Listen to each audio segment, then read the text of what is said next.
Hi, it's Victoria at crazybananalady.org. Today is day 4 of my video a day 30-day challenge. Today I want to talk about the fear of failure.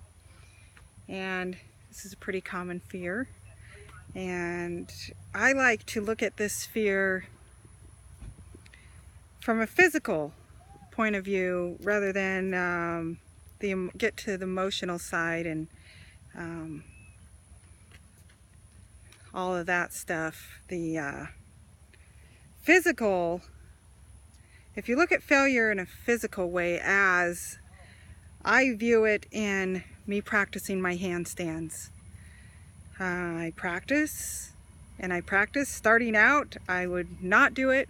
I would fail. I couldn't get up. I couldn't get my feet up. I had to use the bed to help kick up. And when I would fail doing the handstand, I didn't tell myself, you can't do it, you're a failure. You know, this is not gonna work. I just would try again. I would reassess, see if I could do something to help me learn. Hold on, motorcycles going by. See if I could do something to help me learn it in an easier way or in a different way. But I didn't stop, and I didn't get down on myself, and I didn't talk badly to myself when I failed to be able to do a handstand. I just kept trying and kept practicing because I knew if I kept practicing I could do it. And I finally did. You know, I finally learned. I got better and I got better, and now I can do it, just kick right up into one with, you know, put my hands on the ground and kick into a handstand. And it took me about 1.5 years to get to that point, but I did it. So if you think of this and other things you attempt, like such as eating healthy, taking care of your body, exercising, you know, having motivation to follow your dreams, all these things, when you fail, you know, you eat something that wasn't the best thing, instead of going, what is wrong with me? Why did I do that? Why can't I get my act together? Or whatever, because that's stuff I used to tell myself, especially around eating, when I would eat something that would make me sick. And I'd be like, why am I making myself sick? What is wrong with me?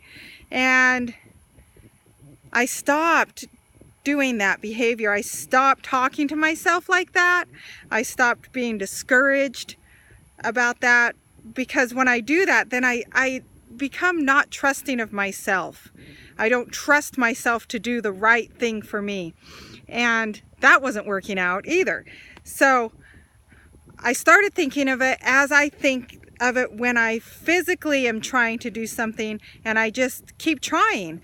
So I just thought, well, the way I'm doing it, the way I'm thinking about things, the way I'm learning to take care of myself isn't working. So let me try something else. Let me try a new way of thinking.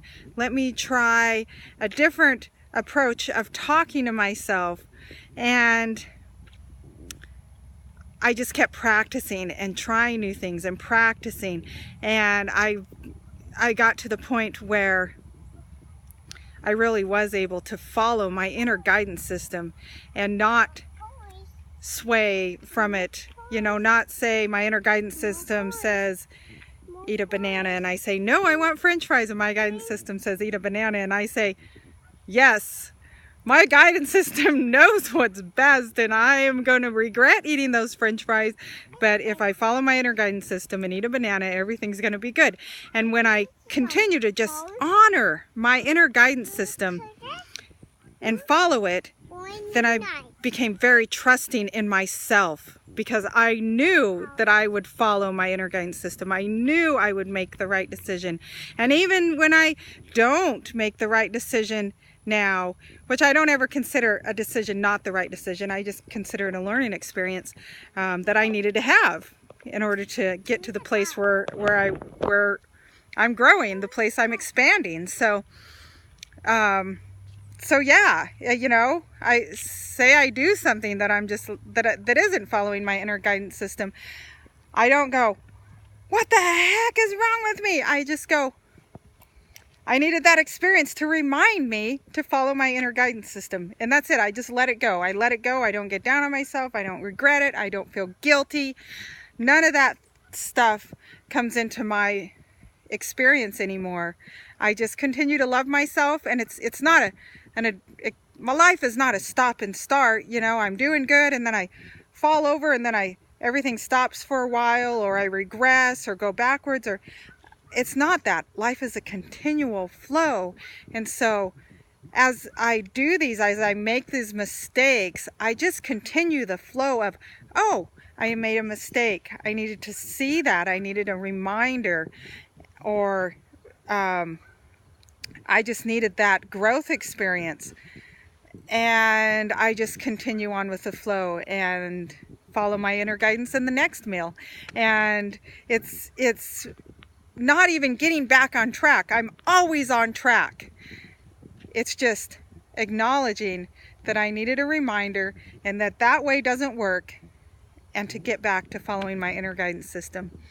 So I hope this helps you in your journey and following your inner guidance system and not getting down on yourself, because really that's pointless. I mean, you already am hurting because you did something that you didn't follow your inner guidance system, so you're living a lie, and that hurt you in some way, because there's no way that you don't suffer in some way when you don't follow your inner guidance system. So you're suffering in some way, and then when you get down on yourself, you just had more suffering, and that's silly.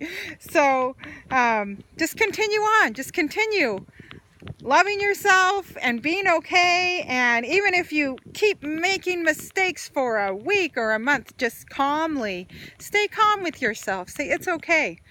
I need these experiences. I'm learning and I'm growing, and I'm practicing following my inner guidance system, and I'll get it. And just trust yourself. Trust that you'll get it. Trust that you're doing the best you can in any given moment. So thank you, thank you, thank you for watching my videos. I really appreciate it. Here's Angel, baby. We're on a walk. Hi, Angel! Cutie pants. So I really appreciate you. Have a wonderful evening.